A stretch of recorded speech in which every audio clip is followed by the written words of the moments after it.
Pedimos que o Senhor esteja abençoando o pastor Richard, abençoe na mensagem que ele vai transmitir, que haja liberdade dele, ó Deus, que nós possamos estar prontos para ouvir, no nome do teu Filho Jesus. Amém. Amém. Bom dia, irmãos. Bom dia. Paz. E Imaculada mandou abraço para todo mundo aqui. Amém. Sentindo a falta de vocês. A glória dela, ela está recuperando. Muito bom. Amém. A cirurgia foi um sucesso. Então ela precisa passar 30 dias em repouso. Mas que é muito difícil para ela. Mas eu estou. Nós estamos na casa da mãe dela. Então está muito bom. Obrigado. Glória a Deus. Amém. Irmãos, em nossos últimos estudos do livro de Apocalipse, vimos nos capítulos 6 os primeiros selos sendo abertos e vimos que eles não foram abertos imediatamente, um após o outro, mas que foram abertos durante os 7 anos da tribulação, com o sexto selo trazendo o dia do Senhor. Também vimos que o capítulo 7 foi dividido em duas partes. A primeira parte, ocorrendo antes do capítulo 6, com o selamento de 144 mil israelitas das 12 tribos de Israel. E a segunda parte, ocorrendo no final da tribulação, com uma grande multidão convertida de todas as tribos, línguas e nações diante do trono de Deus. Chegamos agora aos capítulos 8 e 9 e a abertura do sétimo selo. Como eu disse, o sexto selo nos leva ao dia do Senhor e ao derramamento da ira de Deus. Então, irmãos, abra sua Bíblia comigo no capítulo 8 do Apocalipse, versículo 1. Quando o Cordeiro ouviu o sétimo selo, houve absoluto silêncio nos céus por aproximadamente meia hora. Irmãos, este versículo é muito interessante por 3 razões. Primeiro, porque provavelmente é a primeira vez que há silêncio no céu. Segundo, porque vem depois de termos sido informados nos capítulos anteriores de que há ouvir contínua louvor diante do trono de Deus. A terceira, porque João nos diz um período de tempo específico, 30 minutos. Agora, irmãos, se todos tentássemos ficar em silêncio por 30 minutos, seria difícil e parecia muito mais do que 30 minutos. Surge então a pergunta: por que o silêncio? Acredito que o silêncio se deve à ira, à severidade do julgamento que Deus agora vai derramar sobre Israel apóstata e mundo pecador e impenitente, revelado na quebra do sétimo selo. Agora vejo o versículo 2. Versículo 2. Então observei os 7 anjos que se encontram em pé perante Deus e lhes foram entregues 7 trombetas. Agora, na Bíblia, Os anjos santos e caídos são divididos em todos os tipos de hierarquias e ordens. O Novo Testamento fala sobre anjos que são chamados de potestades, alguns são chamados de principados, alguns são chamados de governadores e alguns são chamados domínios. No Antigo Testamento, alguns são chamados querubins, alguns são chamados de serafins e alguns são chamados de arcanjos. As classificações e ordens dos anjos dependem do propósito e do desígnio de Deus ao criá-los. No entanto, esses anjos no versículo 2 são muito especiais. O artigo definido nos diz que esses são anjos específicos e que existem apenas 7 deles. O único outro lugar na Bíblia onde encontramos a frase em pé perante Deus está no Evangelho de Lucas, capítulo 1, versículos 18 e 19. Se você quer abrir, no Lucas, capítulo 1, versículos 18 e 19.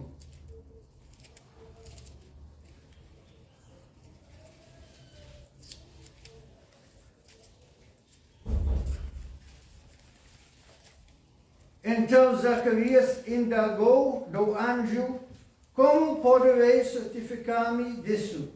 Pois já sou idoso e minha esposa igualmente de idade avançada. Ao que o anjo lhe replicou: sou Gabriel, aquele que está permanentemente na presença de Deus. A partir deste versículo, irmãos, podemos dizer que existem 7 anjos do alto escalão chamados anjos da presença. No capítulo 15 do Apocalipse, versículo 7, há 7 anjos que recebem 7 taças de ouro, mas não é dito que elas estão em pé perante de Deus. Esses 7 anjos da presença recebem 7 trombetas. Na Bíblia, as trombetas eram usadas para muitas coisas. Para reunir as pessoas, para fazer um anúncio, por exemplo, a coroação de um rei. Mas a trombeta também é usada para convocar o povo para a guerra. Então, cada um dos 7 anjos da presença recebe uma trombeta. E, de repente, temos uma interlúdio, como no capítulo 7. Veja comigo os versículos 3, 4 e 5 do Apocalipse, capítulo 8. 3, 4 e 5.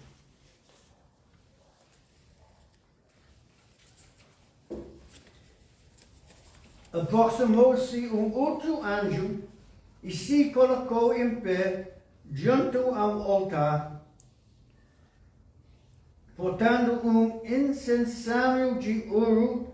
A ele foi entregue grande quantidade de incenso para oferecer com as orações de todos os santos sobre o altar, de ouro diante do trono. E da mão do anjo elevou-se na presença de Deus a fumaça de incenso, juntamente com as orações dos santos. Então o anjo tomou o incensário, encheu-os com o fogo do altar e lançou-o sobre a terra. E aconteceram trovões, vozes, relâmpagos e terremoto. Então, antes que os anjos da presença possam tocar suas trombetas, anjo vem como incensário e recebe incenso para queimar sobre o altar de ouro, que é o altar do incenso, juntamente com as orações de todos os santos, e as oferece a Deus. Agora, essas orações não são suas e minhas, como eram em capítulo 5. Elas são as orações de Matias sob o altar no capítulo 6, clamando por vingança.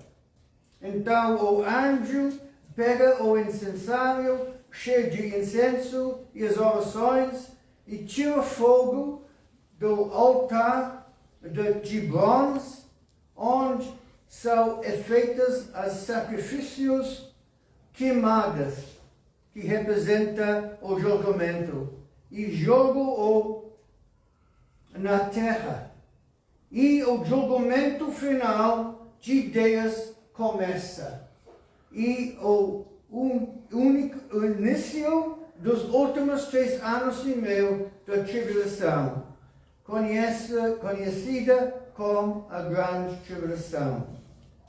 A partir daqui as coisas começam a se mover muito rapidamente, pois o intervalo entre a abertura dos 6 selos foi cada vez menor, assim como os intervalos entre as trombetas e as taças.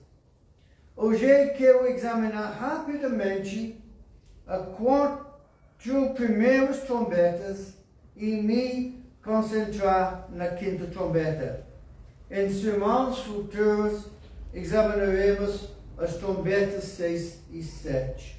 No entanto, antes de fazermos isso, gostaria de fazer uma advertência. Como vocês sabem, o livro do Apocalipse contém descrições que devem ser entendidas literalmente e descrições que devem ser entendidas simbolicamente. Portanto, ao interpretar o livro do Apocalipse, devemos ter cuidado de aplicar as mesmas regras de forma consistente. Por exemplo, se dizemos que a terceira parte do capítulo versículo 7 é simbólica, então temos de dizer que a terceira parte de todos os versículos do capítulo 8 é simbólica. Ou seja, se uma é literal, todas são literais. Se é simbólico, todos são simbólicos. Elas não podem ser literais em um versículo e simbólicos em outro. Além disso, devemos sempre entender Apocalipse como literal, a menos que seja óbvio e simbólico. Como quando João usa a palavra como, o que ele faz em vários lugares ao procurar palavras para fazer seus leitores entenderem o que ele está vendo.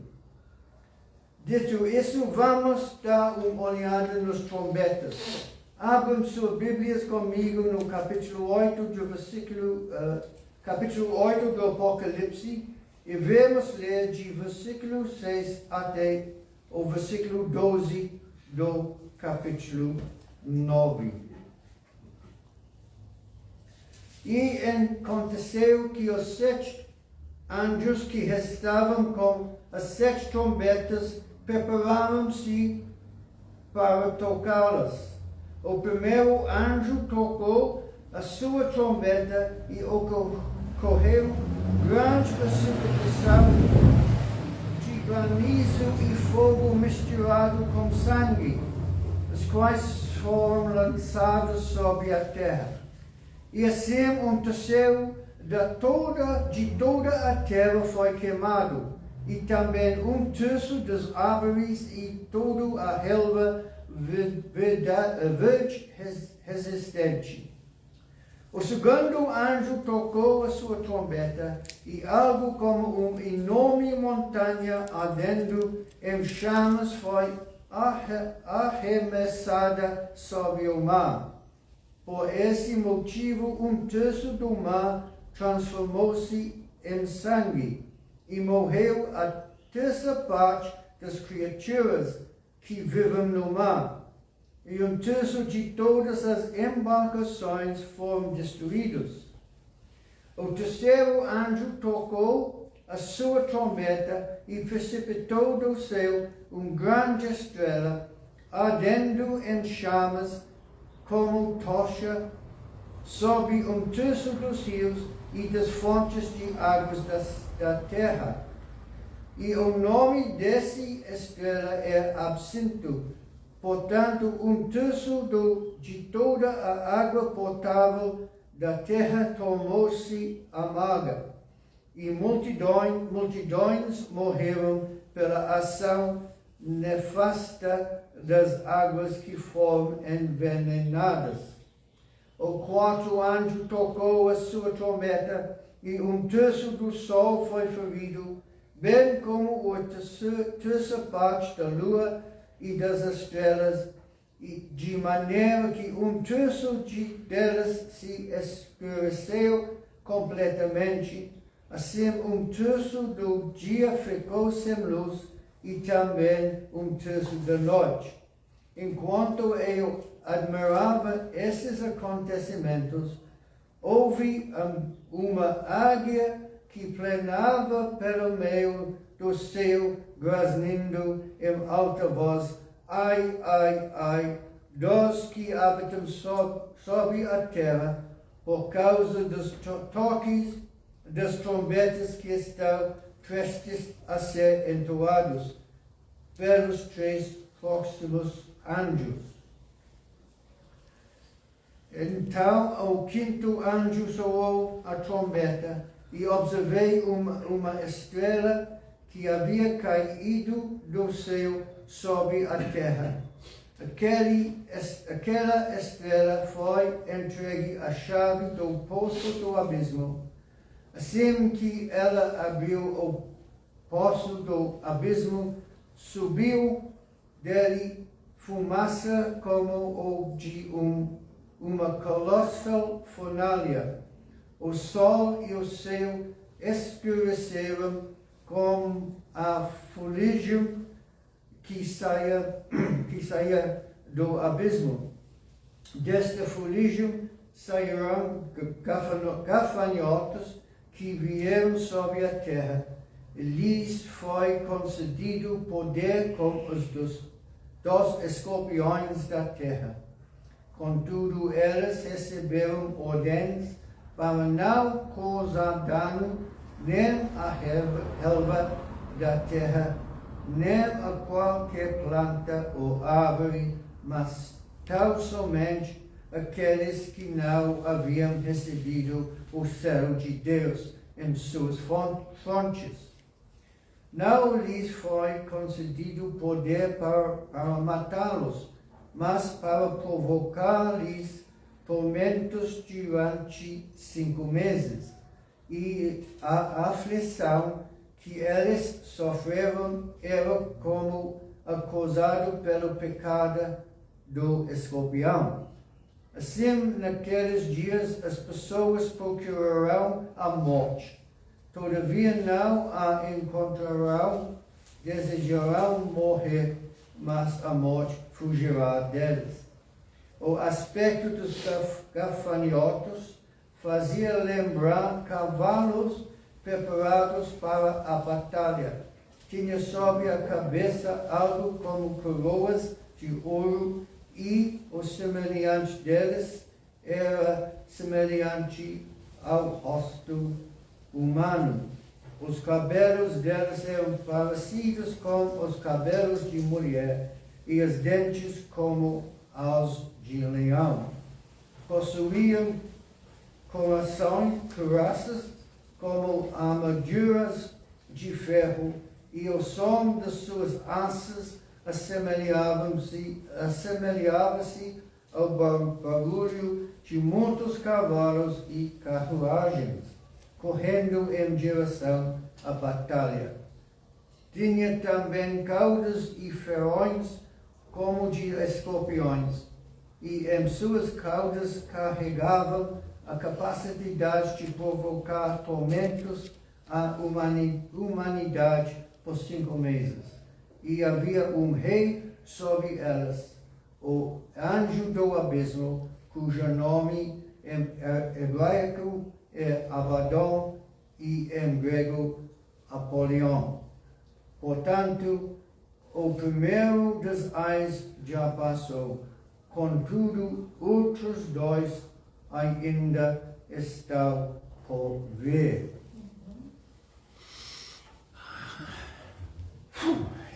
Irmãos, É duro. A primeira trombeta soa e o julgamento de Deus recai sobre a terra e as coisas que crescem nela. Isso lembra a quarta praga que recaiu sobre o Egito, mas desta vez o sangue está misturado com o fogo e o granizo. Aqui chegamos ao nosso primeiro desafio. João pretende que entendamos que esta visão literalmente ou simbolicamente.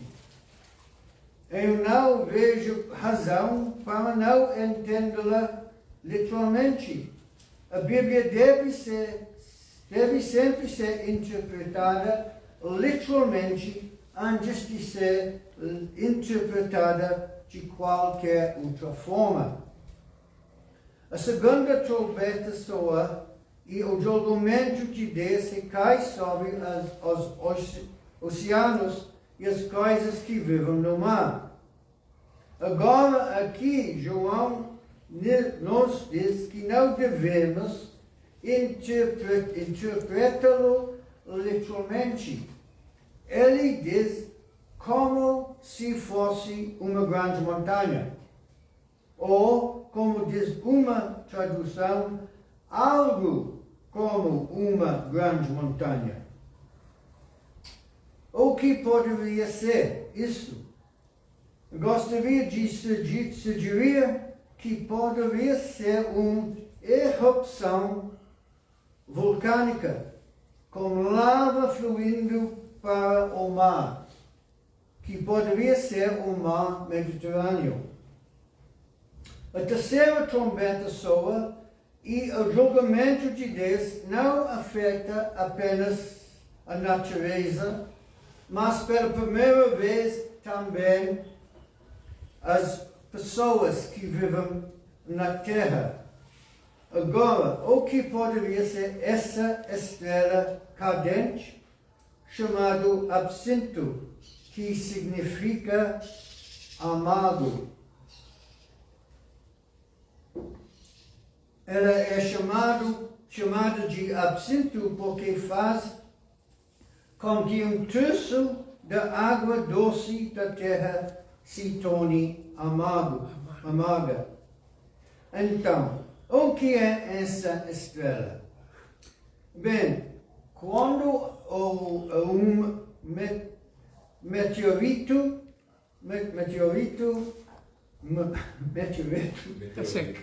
cai na terra, ela queima ao entrar na atmosfera terrestre e normalmente se incinerará. Agora, imagina um grande asteroide entrando na atmosfera terrestre. Ele parecia uma grande estrela em chamas caindo na Terra. Falamos sobre asteroides atingindo a Terra no capítulo 6. A quarta trombeta soa e agora os céus são afetados. uma terceira parte do sol, da lua e das estrelas deixou de dar a luz. Você deve lembrar que esta não é a primeira vez que isso acontece. A nona praga que atingiu o Egito foi a escuridão total. E a escuridão cobriu a terra por 3 horas quando Cristo foi crucificado. Depois que esta trombeta soa, o julgamento de Deus se intensifica. João ouviu um águia voando pelo meio do céu, grasnando em alta voz, ai, ai, ai, dos que habitam sobre a terra, por causa dos toques das trombetas que estão prestes a ser entoadas pelos 3 próximos anjos. Agora, muitas pessoas questionam a confiabilidade das escrituras por causa desse versículo, que diz que as águias não falam. Mas não vejo razão para duvidar que, em sua visão, dada pelo Senhor, ele tenha ouvido águia gritando. Tudo é possível para Deus. Agora vamos examinar mais perto o primeiro AI, a quinta trombeta. Como a quinta trombeta temos o início dos horrores da tribulação. Veja os versículos 1 e 2 do capítulo 9. Então o quinto anjo soou a trombeta e observei uma estrela que havia caído do céu sobre a terra. Agora, essa estrela não é um objeto inanimado, é um indivíduo. Aquela estrela foi entregue a chave do poço do abismo. Assim que ela abriu o poço do abismo, subiu dele fumaça como a de colossal fornalha. O sol e o céu escureceram com a fuligem do que saía do abismo. O que está acontecendo aqui, irmãos? Veremos demônios sendo libertados do abismo sobre a terra. Haverá uma invasão de demônios sobre a terra. Quem são esses demônios? Eles são os demônios mais perversos, prejudiciais, poderosos e diabólicos, que foram lançados no abismo. Eles são tão perversos e terríveis que Deus, em sua misericórdia, os metavam no abismo.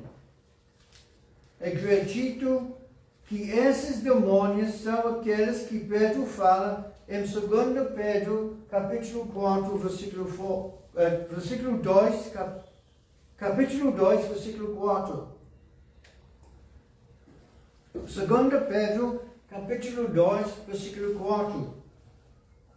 Ora, se Deus não poupou os anjos que pecaram, mas os lançou no inferno, aprisionando-os em cadeias abismais tenebrosas, com o propósito de serem reservadas para o juízo. Eu acredito que o julgamento de que Pedro está falando aqui não é o julgamento dos anjos no fim dos tempos, mas Deus usando-os no julgamento durante a tribulação. Esses anjos caídos, esses demônios, serão libertados sobre a terra no dia do Senhor, quando Deus julgar a terra.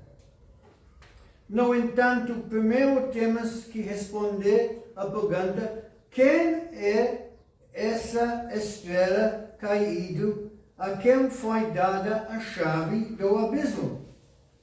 Não pode ser outro senão o próprio Satanás.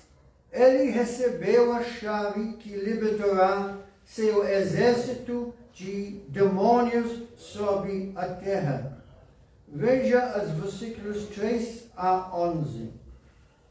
Versículos 3 a 11, capítulo 9.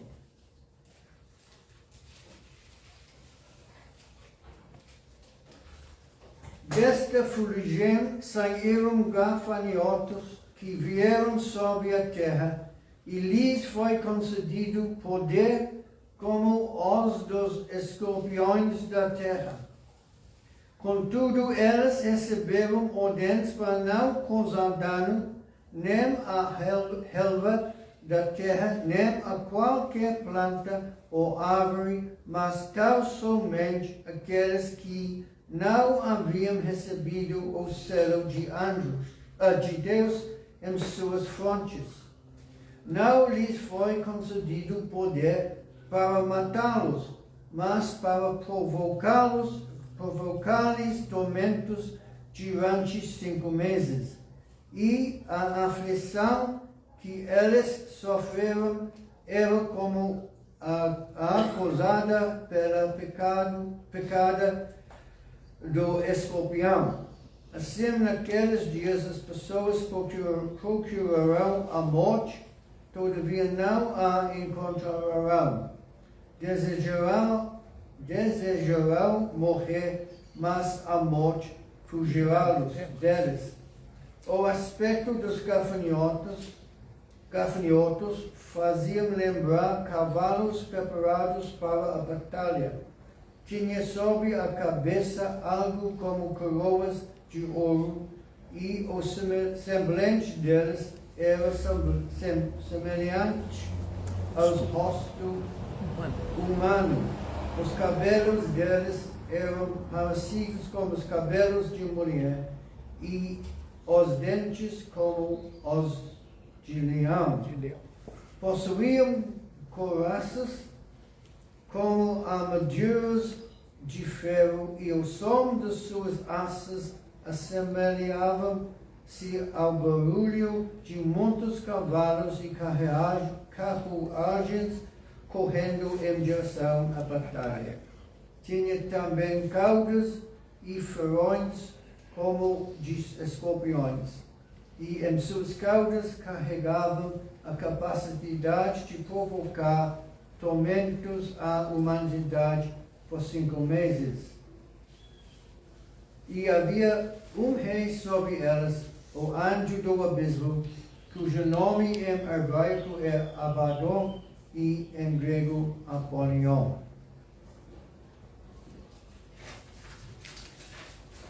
Agora, ao lermos a descrição de João sobre esses demônios, chegamos ao simbolismo.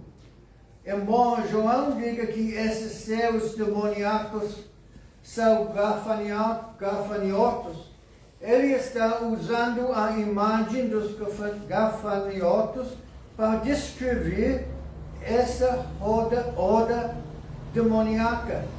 Do capítulo 16, versículo 13 ao Apocalipse, João descreve 3 demônios como sapos. As pragas de gafanhotos são uma das pragas mais severas do Oriente Médio. E por isso que João usa a imagem dos gafanhotos para que seus leitores entendam o que ele está descrevendo. No entanto, em vez de atacar a vegetação, como os gafanhotos fazem naturalmente, eles atacariam as pessoas. aqueles que não estavam selados com o selo de Deus. Eles não deveriam matar as pessoas, mas atormentá-los. Porém, pela misericórdia de Deus, esse tormento duraria apenas 5 meses. Mas seriam 5 meses de tormento tão terrível que elas desejariam estar mortas. Agora vamos dar uma olhada rápida na descrição de João fez desses demônios.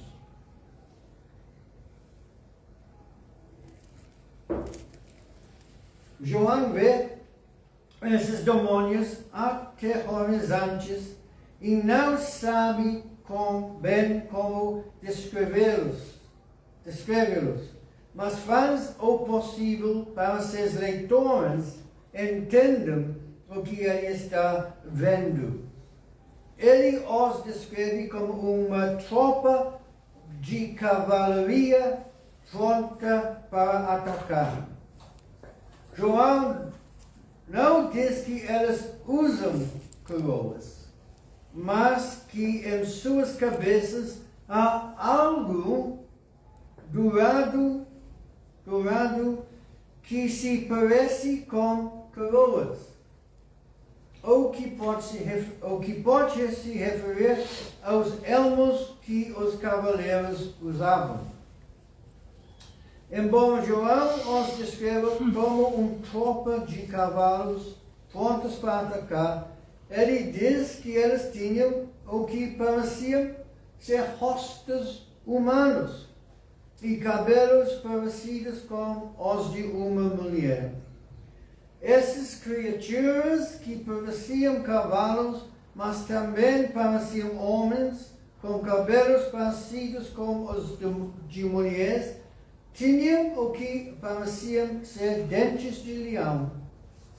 Eles tinham peitorais que pareciam ser feitos de ferro. Essas criaturas aterrorizantes tinham asas e eram tantas que o barulho de suas asas era como o de carruagens atacando um inimigo. Essas criaturas que pareciam cavalos também tinham caudas, mas não eram caudas não comuns. Pareciam escorpiões com ferrões nas caudas, assim como os escorpiões reais. Outra coisa aterrorizante é que esse não era um grupo desorganizado.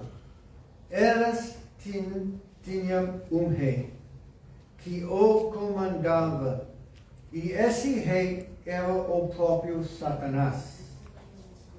Irmãos, você consegue imaginar como essa visão foi aterrorizante para João e para aqueles que leram? Hoje temos dificuldade em compreendê-lo, mas as pessoas da época de João a compreendiam perfeitamente. O que torna tudo ainda mais aterrorizante é o que o anjo diz: portanto, o primeiro dos ais já passou. Contudo, outros 2 ainda estão por vir. Meus amigos, este não é um momento em que vocês gostariam de estar na terra, pois que Deus está derramando seu julgamento sobre a terra. Diante dessas punições aterrorizantes que se tornam cada vez mais severas a cada etapa da tribulação, eu tenho que perguntar: você está salvo?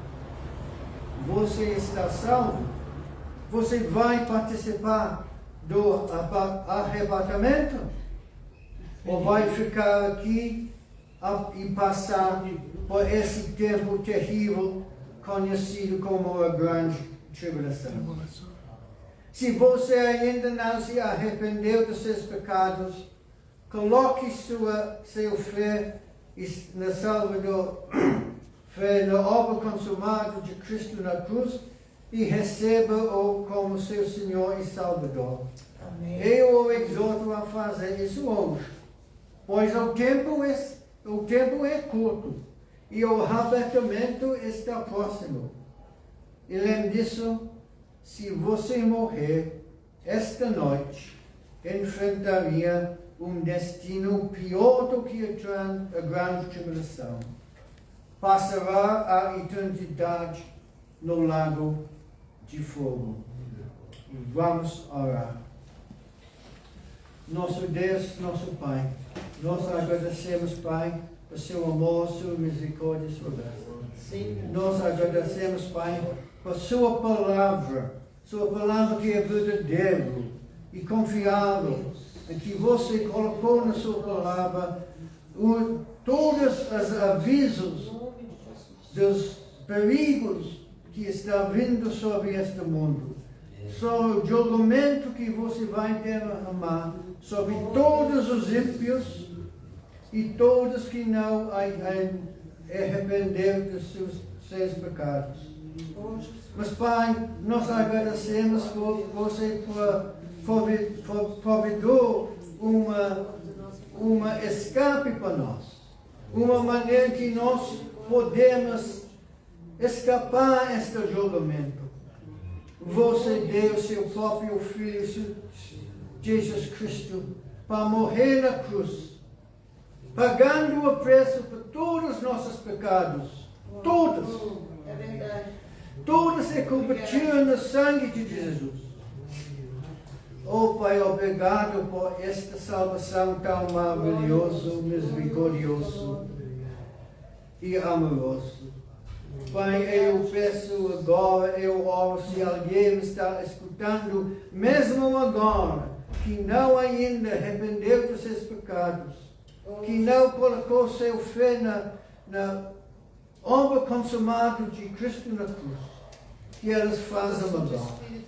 E qualquer pessoa que assistir este vídeo na internet, que elas não arrependeram dos seus pecados, que não é salvo, que elas se convencidas da necessidade de salvação pelo seu Espírito Santo, e elas arrependeram dos seus pecados, colocaram sua fé na obra consumida de Jesus Cristo na cruz e recebê-lo como o Senhor e Salvador de sua vida. Amém. Pai, nós oramos em nome do seu Filho Jesus Cristo, nosso Senhor e Salvador. Amém. Glória a Deus.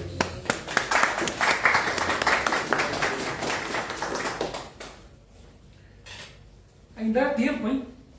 Se ninguém ainda aceitou Jesus,